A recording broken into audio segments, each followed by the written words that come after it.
दौलत है बड़ी चीज़, हुकूमत है बड़ी चीज़, इन सब से बशर के लिए इज़्ज़त है बड़ी चीज़। जब जिक्र किया मैंने कभी वस्ल का उनसे, वो कहने लगे पाक मोहब्बत है बड़ी चीज़।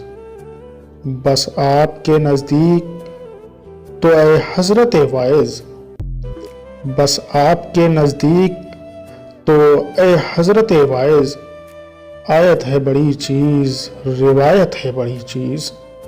पूरी नागर हो तो कोई चीज़ नहीं, निकले जो मेरे दिल से तो हसरत है बड़ी चीज़।